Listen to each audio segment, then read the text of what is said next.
Hello, my name is Debbie, owlandgatorstitcher. Welcome to Flosstube number 27. Today is Tuesday, February 1st, 2022. If you're a returning subscriber, thank you so much for coming back and watching my videos and leaving the comments. I love interacting with you. It's so wonderful to found a community of people who share a common interest. And if you're new here, welcome. I hope that you will like what you see. I'm going to click on that subscribe button and come back again. So last week was actually my 1-year anniversary of being on Flosstube. I can't believe I made it a year. I wasn't sure that I was going to stick with this after my first few videos, but I've really enjoyed it. And again, it's all because of you and having the chance to interact with people and just share what we all are working on. So before I jump into the rest of the video, I do want to have a giveaway to celebrate my 1-year anniversary. And I think as many of you know, the giveaway rules, please don't use the word giveaway or winner or anything like that. If I see that, I will delete your comment. Please be 18 years or older so that I can legally get your address. I will mail these giveaways anywhere in the world. But again, if you are in a location that the US is not sending mail to right now, I would ask that you be patient. So the first giveaway I have, this is a small chart from Little House Needleworks, excuse me. So it's just this chart down here, the clock. It's just how they have mounted it. And this is called Quilt Time Sampler. So if you are interested in winning this chart, use the word quilt somewhere in your comment. You can either write a sentence or just put it at the end. That is fine. So that is the first pattern. The second one is sort of a twofer. So the first one is this one. It's called, well, Hello There. It's a hands-on design. And it's just a bunch of little simple charts. This is what they all look like on the back. It's each month.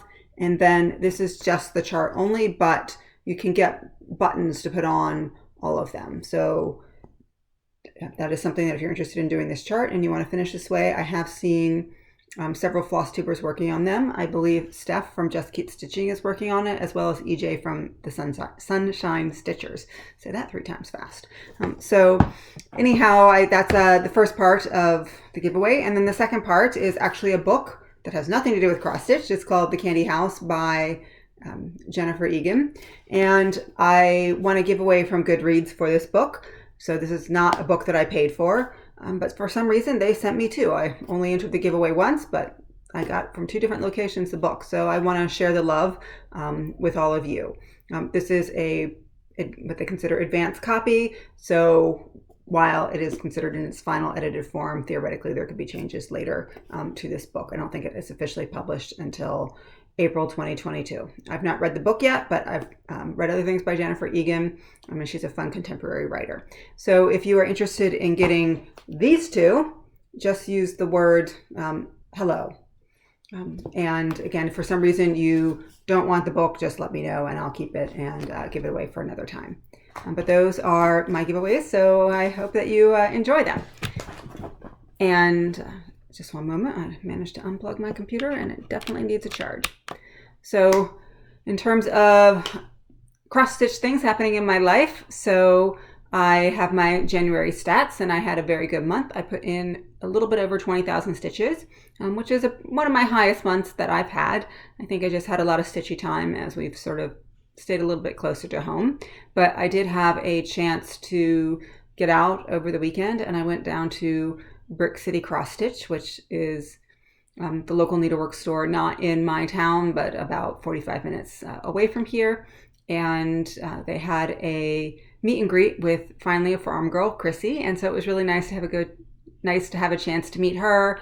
And she has some amazing stitching. And well, it looks great on the video. It's always better to see it in person. And there were also a number of other stitchers there. Some of them have brought their work to share it. And it was just nice to see what people are working on and just how everyone takes the same design and interprets it either with size or color or fabric and just do something that might change it up a little bit. And just great to see all that creativity out there.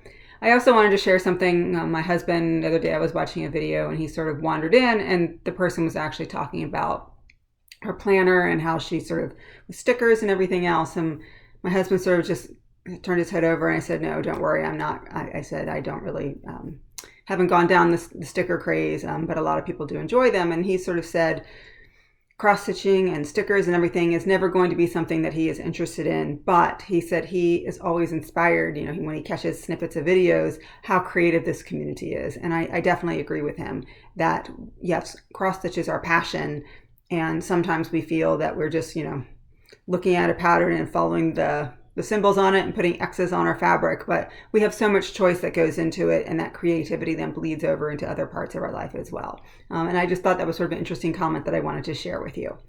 I also, in my last video, said that I was determined to FFO a few things. Well, I got one thing FFO'd, which is the first thing I've personally done myself. So FFO, I think, as most of you know, is a fully finished object. I don't sew, and I don't have a lot of experience with framing, and so it's something that's always scared me a little bit, but I put it out in my last video that I was going to do this to sort of force myself to do it. So I have a piece that I finished in, I think, first half of 2021, and this is what it is. And this is Wise Old Owl from Just Nan, and I have seen the version here in quite a few different patterns. But this was a fun stitch. It was 25 count fabric called tea. It's a linen. It's really old. I don't think it was actually tea dyed. I think that's just the color of it. I did all the called for DMC 2/1 except for the verse in here. The pattern actually came with some overdyed floss, and the verse is 1/1, but the color that came with it, you couldn't see it on this fabric, and I thought it was critical given that you actually want to read what's in there. So as a result, I just pulled out another DMC. I don't remember what color it is, but one of them colors that was down here in the leaves, and that's what I chose to use. So this is a hoop. I believe it's a Nurge hoop, or people say Nurge, but then they say it's Turkish, Nurge. I don't know if that's how you pronounce it or not, so I just had a hoop, and it came with this little hanger on it. And all I did, I obviously put in the hoop, I did a running stitch around it, and then I actually did my attempt at doing a blanket stitch on the back. This is far from perfect. I don't think you can really, I deliberately picked a color of thread that was, I don't want to say it's a perfect match for this brown, but it's pretty dark because I knew it was my first time doing it, and it's not going to be perfect. And the felt is a little bit puckering up here as well. But I watched, quite a few tutorials and tried to figure it out. Again, I don't sew, so all this was new for me. But I'm really happy with the result. Again, the back is going to go, if it gets hung on the wall, obviously will go against the wall. No one's really going to see it. And I think this hoop works out perfectly with it. When I used to, until the past couple of years, so my previous 30 so years of stitching, I almost always used a hoop. Most of them was a spring tension hoop. Occasionally I had one of those that had the little thing that you screwed in, but then I started using Q-snaps when I realized that the first thing I bought years ago and tried it and hated it was not actually a Q-snap. It was one of the cheap ones that you get at one of the big box stores. When you get the actual Q-snap brand, I love them. I think they provide great tension, and so that's what I use. So it had been a while since I had really used a hoop, but all of them were tension, and I never used one like this before. And I actually found it sort of difficult to put this where, in the hoop and spend a lot of time, and I don't even think it's perfectly positioned in there. But so if any of you use these kinds of hoops, not even for finishing, but just for stitching, because I know a lot of people love them, I'm just curious if you have any secrets. This one is obviously oval, so it's a little bit more difficult to manage than a round hoop. But I'm just curious if you have any tricks for sort of getting the outside in easily. So anyhow, that is my finish, and I'm just really excited about it. I still have one other piece that I want to finish like that. I bought felt for it, and I put it in a safe place, and now I don't remember what that safe place was. I also have another piece that I want to mount on a block. So hopefully next video I'll have those to show you. But I am going to go ahead and start showing you my stitching. So I'm going to start off showing you a number of my focus pieces that I show almost every video. So the first one is Old World Map by Artecy. So I actually started this in the upper right, which is not my normal place, but I was trying to do it on the diagonal, and that's what made sense to me, and I've since abandoned it and doing cross country. So I'm sort of in this part here. This is my oldest project, so I try to work on it, I don't say every day, but I try and pull it out for at least 4 or 5 mornings a week and put in a 2.5 hour and 45 minutes. So here is where I am now. Basically what I did between that video and this video is a lot of 3865, so I know that it's really hard to see what I put in there, but that is the sort of North Pole and the globe view of that. And then I also, the only other color that I put in is actually over here, right here, for magical stitches. They have what they call the random DMC challenge, and the color last week was 413. I have a lot of projects that have that gray, but since I was working on this and it was this area up here, I'm like, yeah, there's 100 stitches, I can easily get it in. Well, it turns out of that dark gray, there were, including there's a couple little stitches in here, that was actually 102 stitches. And if I wanted to get any more, it's going to be all the way over here. So I felt very fortunate that I managed to get all of those in and complete the challenge on one piece. So that is Old World Map, and I believe I'm using it this month for Full Coverage Fanatics as well, for one of their monthly challenges. The next piece I want to show you was one of my Whip Go draws from January. So here's where we are. This is Tug of War, charted by Mystic Stitch, and I'm still in the background. So guess what? More background. So I probably did over 1,000 stitches. In green, it's a combination of 890 and 500, I think, are the colors that I used, just pulling it down. So this will be the clothespin on the picture. I then, after I pulled it out of the Q-snap, I then had to, for the DMC challenge for the previous week, the color I believe was 825. Don't have a lot of patterns with 825, but it was here, so part of the quilt. So you can see how I counted it over and just did 100 or so stitches in 825, which is that bluish color there.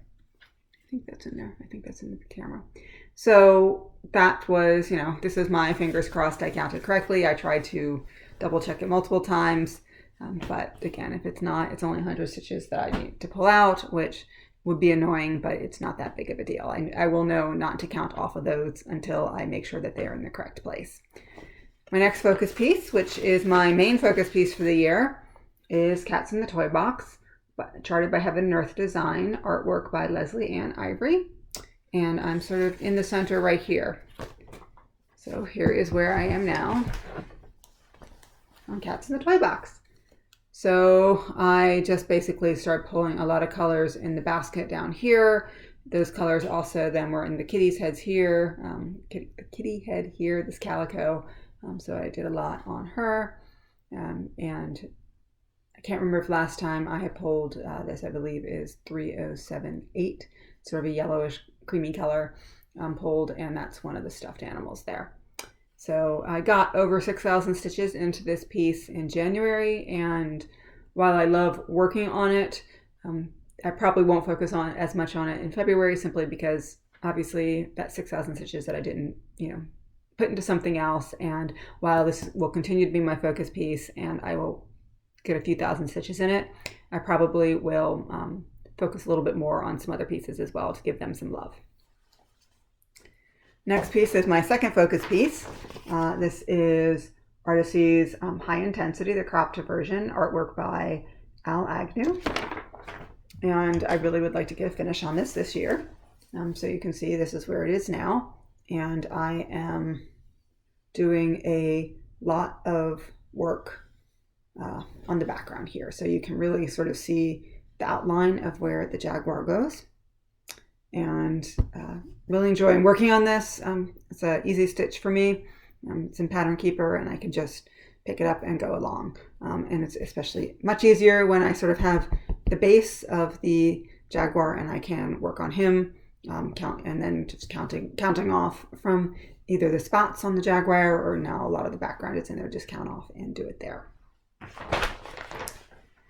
The next piece that I worked on was this is Oh Joyous Day from Blackbird Design. I think many of you know this piece. this was one of my focus pieces for letters of the month. And we're going backwards for the alphabet. So this is Z for zigzag. So what I did on this was, probably can't see it very well in here, but those little dots, I'm kind of pointing out a little bit, those are actually smear crosses. So I did all of them over, to about here. That's over the halfway point. So obviously I just sort of stopped because I didn't want to run into the Q-snap with my next strand. I finished this flower, pulled this down, brought all these lines across, and then just basically, because I had some thread, was started on some of the letters. So there's one of the letters there, and some of the, I don't think this is finished here, but part of another letter there. I really do, I say this about all my pieces, I enjoy working on it. If I didn't enjoy working on it, I wouldn't do it. But this is something different than a lot of things that I work on, so it's nice to have that break. And this is done on 32 count even weave from Fortnite Fabrics in the colorway Morel. And I'm trying to get better about remembering fabrics, and it's something that I unfortunately, it's not my habit to talk about it a lot, so I am going to try and get better about that.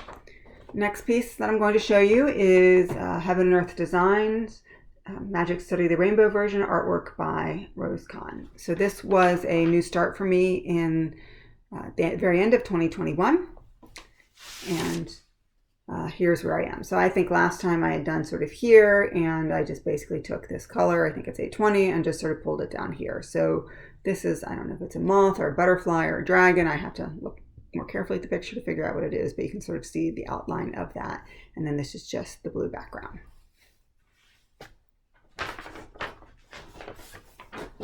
The next piece I want to show you is, this is Sunset Koala.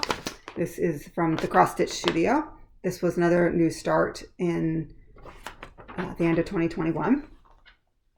And here's where I am now. So this is the koala ear. Basically, I was working on the purples. It's one of the 200s, 210 maybe.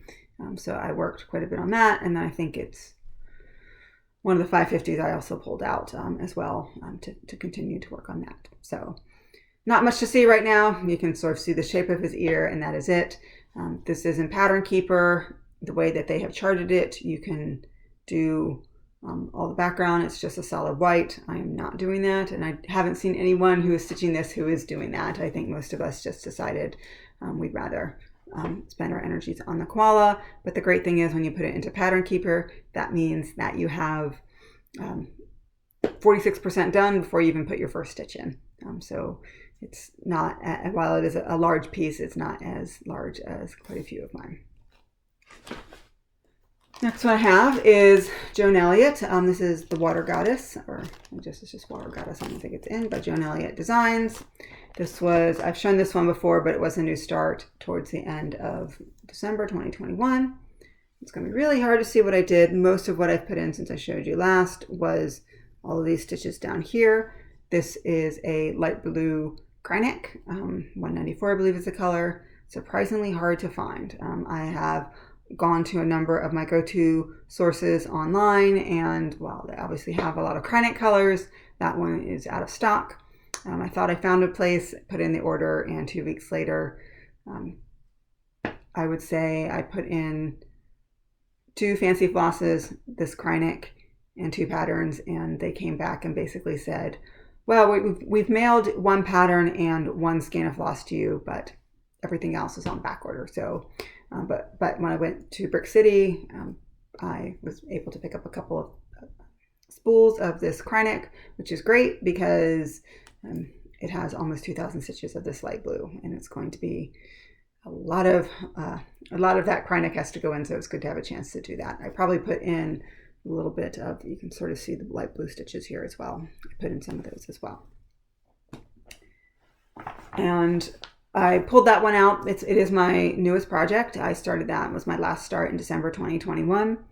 And for Magical Stitches, we had to put in stitches to our oldest project, or sorry, our newest project. And I did not hit my target on that. We were supposed to put in 13 stitches, but I did not get that. Again, when I said I put all that time into Cats in the Toy Box, other things didn't get the love that I wanted to give them. But since I love both of them, progress is progress. Next one I have to show you. So I participated in the magazine monthly cross stitch challenge for Bringo, which is basically a bingo board. That event is now over. And this is Caroline and Emma. And I needed put stitches into, I believe it was the smallest one, and and the other one I think was part of a series, and just Cross Stitching Country Crafts, sorry. They did a series of these, I don't think they're called sister bears because there were other bears, but series of, usually it was a bigger bear and a smaller bear. And so this is Caroline and Emma. So I put in a couple hundred stitches. I think all of them were in the little bear there. So that's what I did for that. And then also I put these in yesterday. I wasn't planning to do this. And then I looked at my Bringo board, and this call was sort of one of the corners. And I realized if I didn't put the stitches in, I would be missing 3 bingos. So I said, okay, I'm going to put it in. And this is the Black Needle Society's Autumn and Stars Hollow, based on the Gilmore Girls. Also a new start. I believe this is the first time I showed you. So, and that was Stitch with Your Favorite Floss.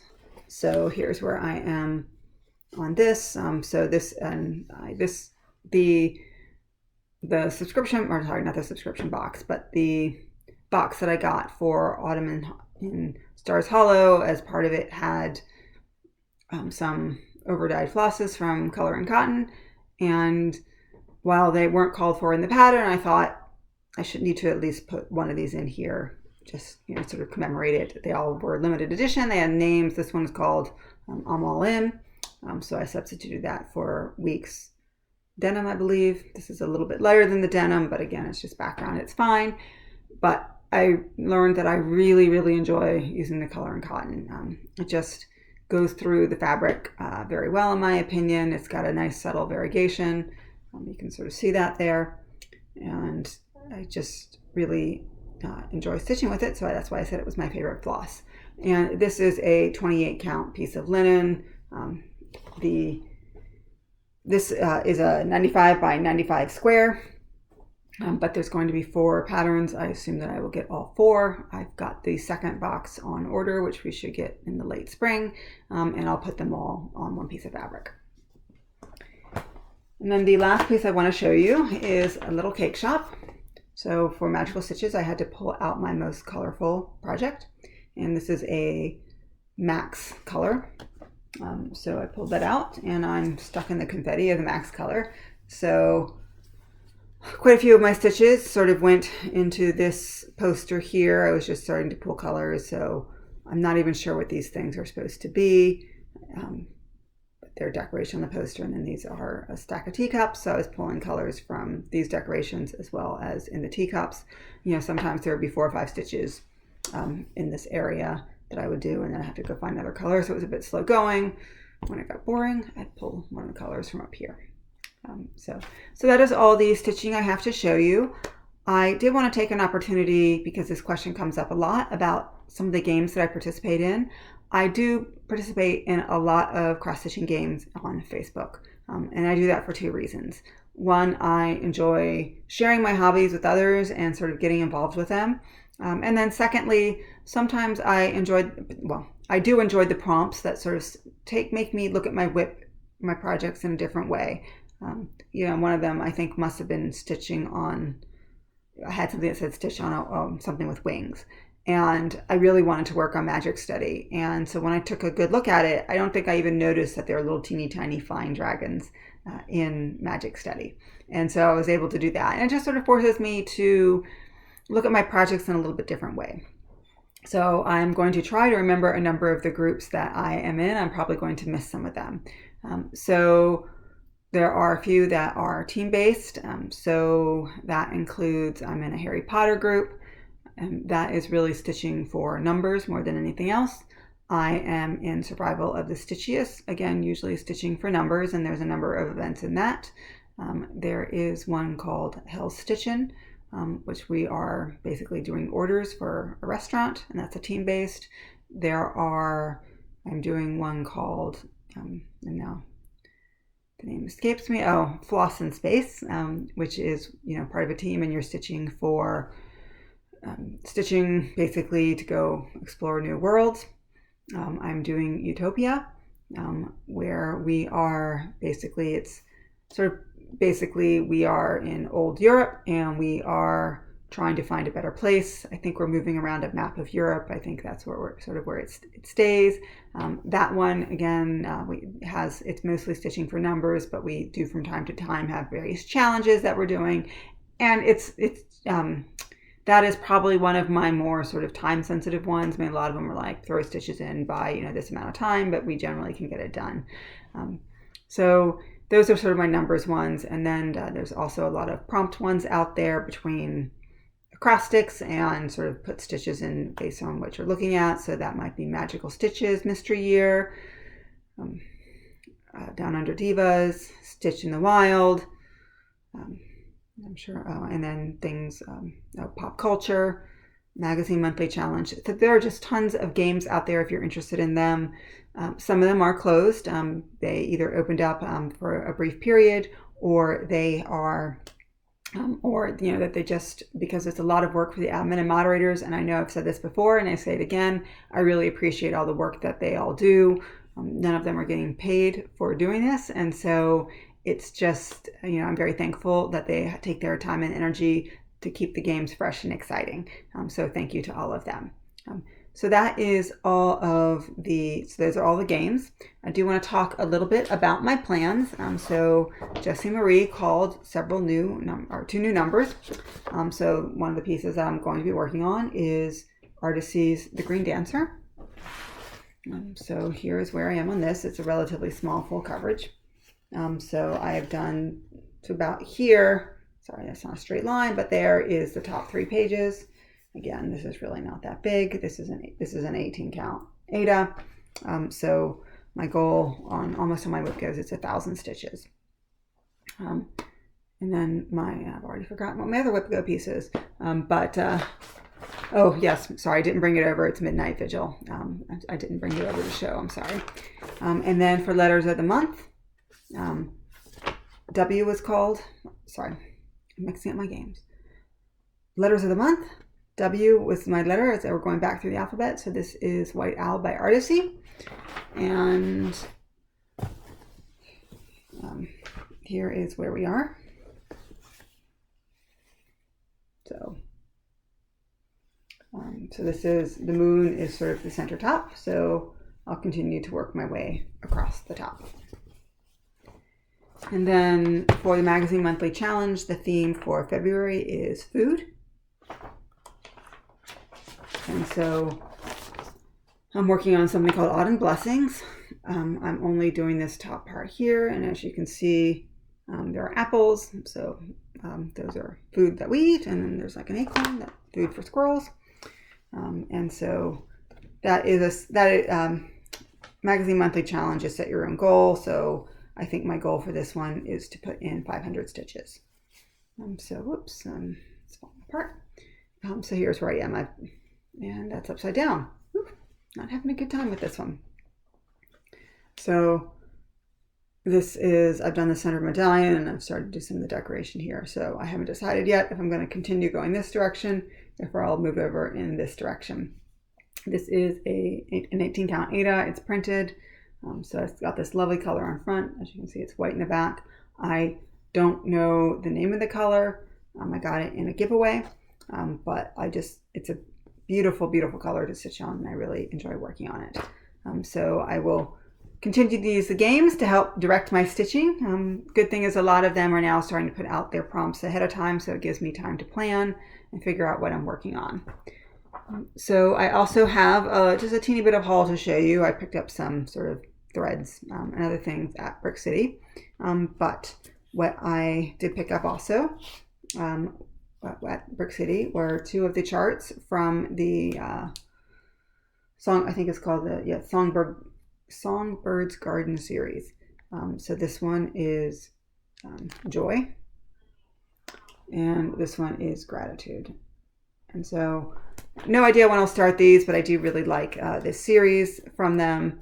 and they are the same ones who are doing the In the Woods series. And the chart that's supposed to be on its way, the one that they did actually have was the fox, and I'm becoming just a really big fan of Carter's Garden and a lot of their series. So that I also, other things that I purchased, I was able to get into Lindy Stitch's Bird Crush Club starting in February. So I don't have any of the patterns yet to show, or the kit actually.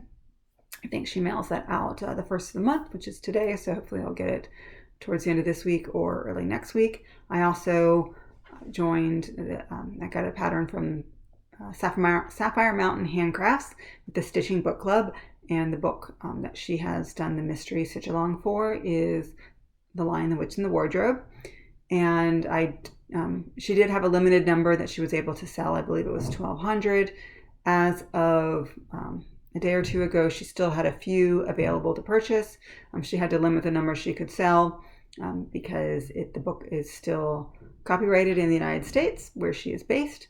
And so she did work with the C.S. Lewis Foundation to make sure that everything was kosher, but that they did put a cap on it. So I'm really looking forward to that. I have the welcome packet, but the packet hasn't come yet.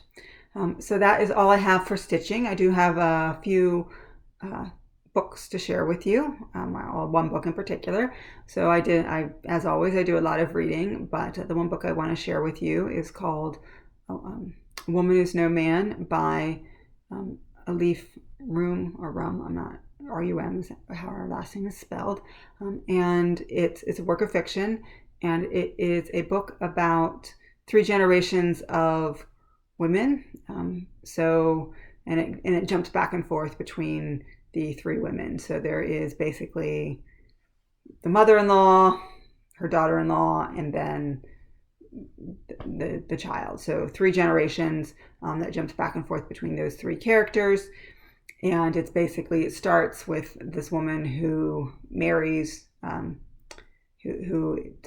they're all of Palestinian Arabs, and she's living in a refugee camp, and she gets married to a Palestinian American. So basically he has come back to the refugee camp, and they have basically an arranged marriage, and she moves to the United States.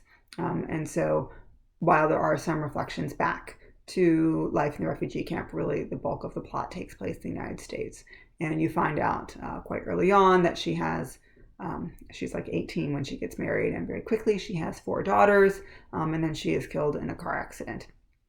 And sort of learning about her life, and it's very closeted, and sort of what is the appropriate role for women in their family, and the clash of cultures, that when you have a culture where a woman tends to stay home and raise her family, but now she's sort of been where that culture was cultivated.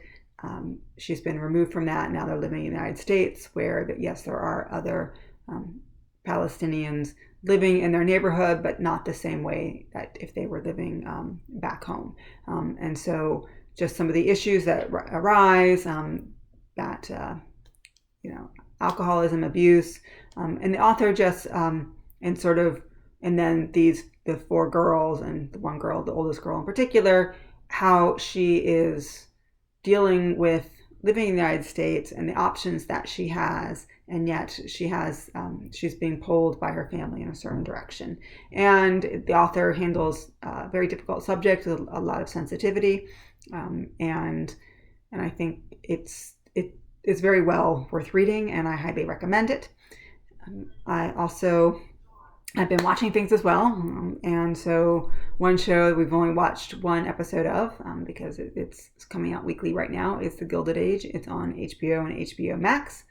If you like Downton Abbey and Julian Fellows, this is basically taking the same, I don't want to say same story, but the same sort of conflicts and all of that, and moving it to New York City in the late 19th century, and the clash between sort of what's considered old money in New York versus new money, which are the robber barons, but that doesn't have has a horrible connotation, but the railroad magnates, and sort of, so the classic old money versus new money, and as well, and it's, sort of these delicious characters that he's created, and so the two leads are the two lead women are Christine Baranski and Carrie Coons, and they both played their role really well. And then there's a niece who shows up, who's probably, I don't know, she's probably either late teens or early 20s.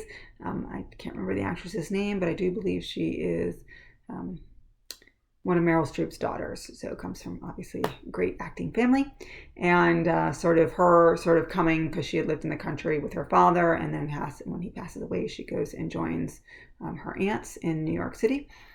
And then also there are some race issues as well, that because she befriends a Black woman who's also traveling to New York, and sort of dealing with that.